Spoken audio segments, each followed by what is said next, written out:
In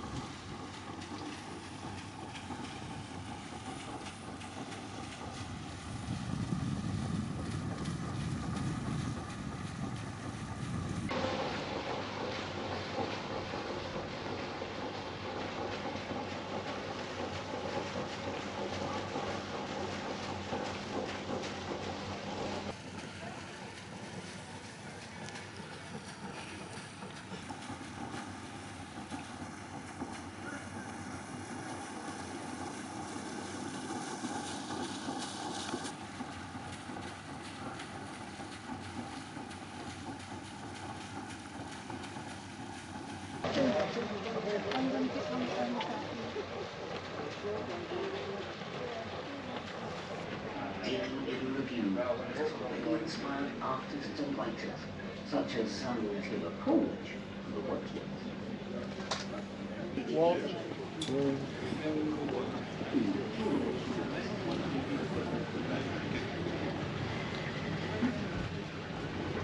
Good morning. Good morning.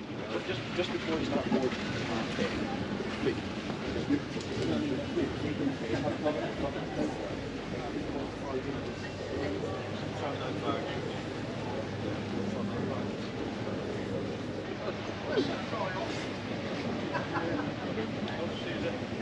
In Scotland, invented that. So the writer Sir Walter Scott came here and wrote a poem called The Tea.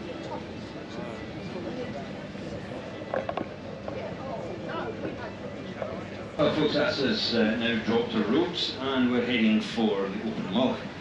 Just a quick introduction to your crew.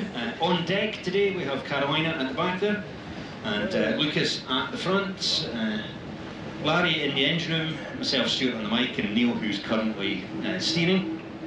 If you've got any questions do feel free to approach any of the crew.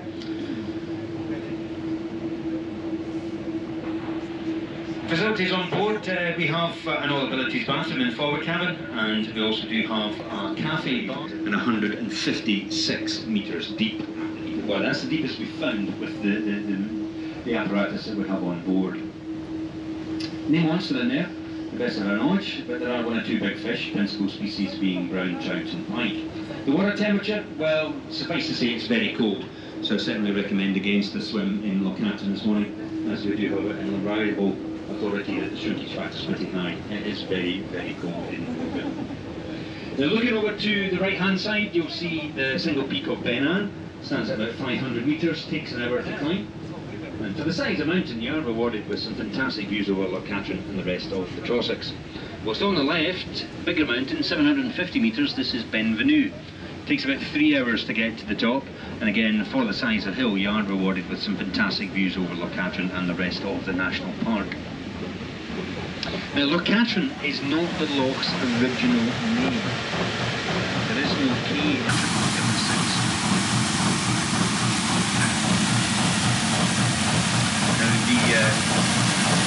Now you've all heard the word Trossachs, or the local area name for this area, the Trossachs. The Trossachs is the valley between Benvenue and Ben Ann. In the Gaelic language, which the whole thing is derived from, it actually takes its name from the Gaelic word Katrine, which means thief or robber, probably on account of the presence of Rob Roy McGregor at the northwest end of the loch, for Katrine's most famous son. And the reason why he gave them Katrine simply because Victorians could not pronounce the Gaelic. What they did was that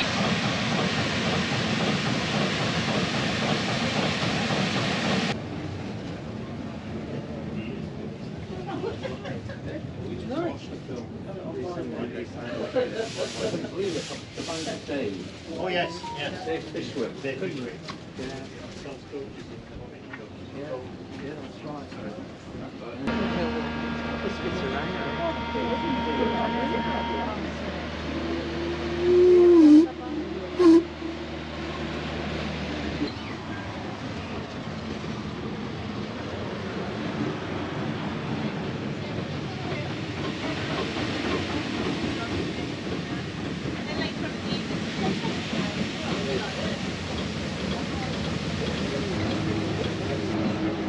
There's just some grey lag Goslings just on the left-hand side there.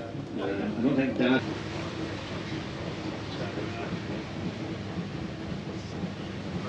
The sights and sounds of Loch Katrine and wonderful market hall for expansion steam engine. You can view the engine if you want, looking down through the open engine casing.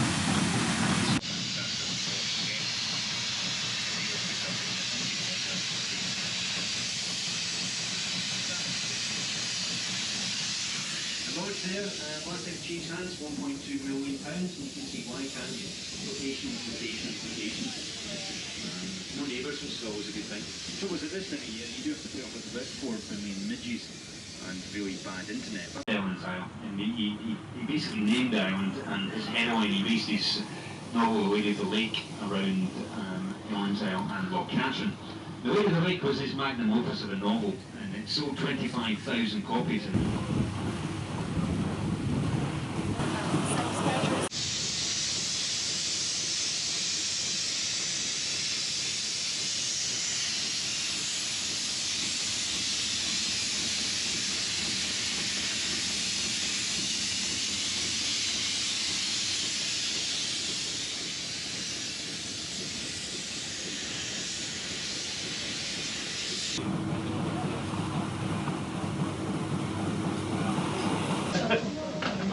He must have been going out on this coming here.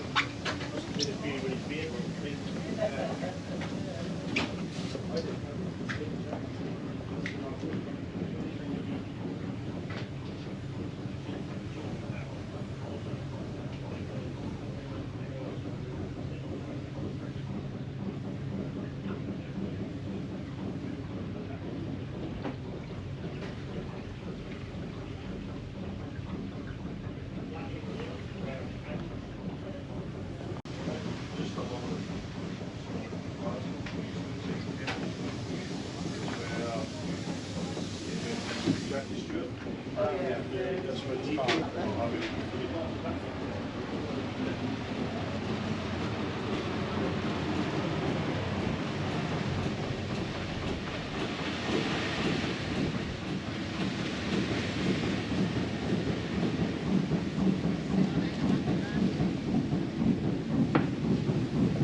Push it out down there.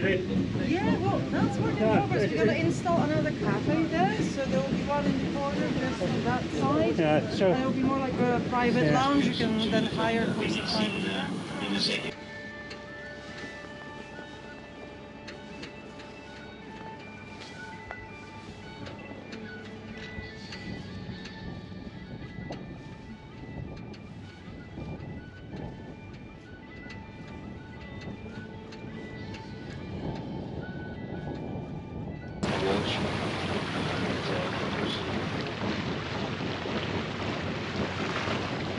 If you're near the lock on your left, you're lost.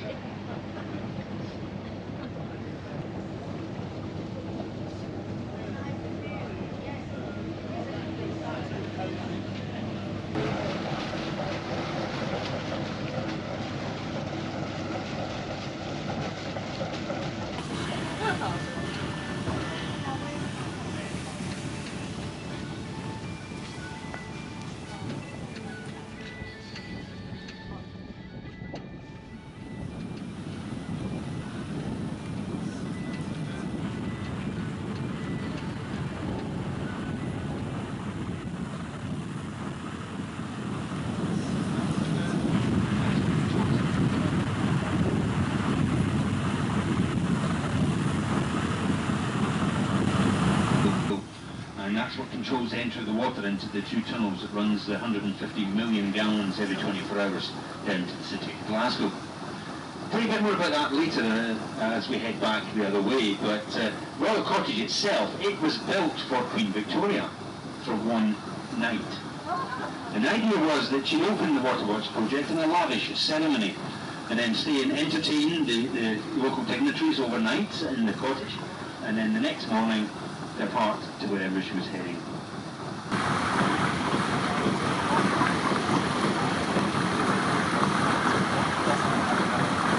Full of passengers, so if you have a seat that you really like, it's probably best that you try.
Will be informed by 7 or more short blasts in the ship's whistle, followed by one long continual blast, and then further instructions via this PA system. If you just bear with us, we're just about to drop our ropes and we'll head for the open loch.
So no pressure, Lucas. Is he going to make the throw? Is he going to make the throw? We're going to throw two lines across here. Two lines. One's got a monkey's fist on the end of it. It's a kind of heavy ball that just allows us to give a little bit more distance. And then David, who's the pier master with the fluorescent orange cap on, he'll attach it to the rope that we're going to bring on sideways here at Carolina's feet. Good shot, Lucas. Good shot. You can't see him blushing from the front here.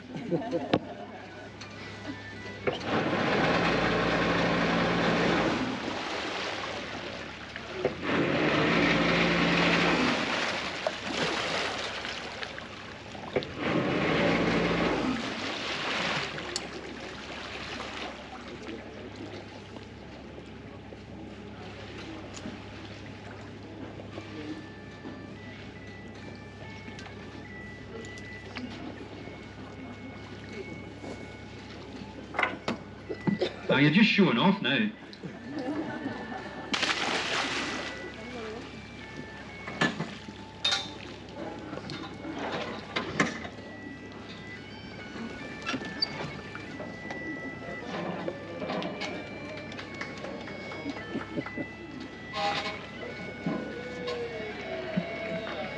Thank you.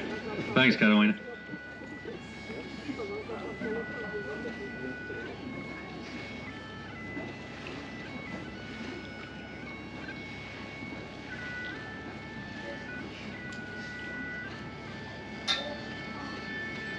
So now we have our wire on, and the engine's in astern, rudder hard over to port, and we're just going to slowly inch back to take the tension onto that wire, and then we'll swing her back. And you'll hear the communication from the wheelhouse here to the engine in the form of bells. That's the telegraph, and you hear that digging away in the background there. There's a mirror version to what we have up here in the wheelhouse on the engine room wall.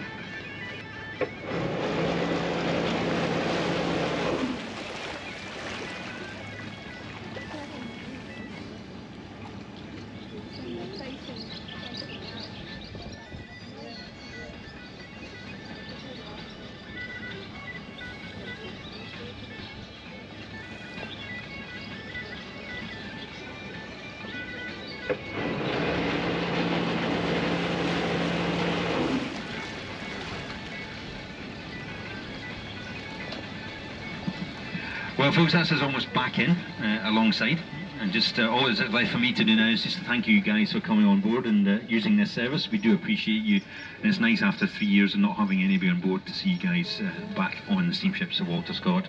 So no matter whatever you're doing, folks, thank you very much for coming on. We wish you a safe and pleasant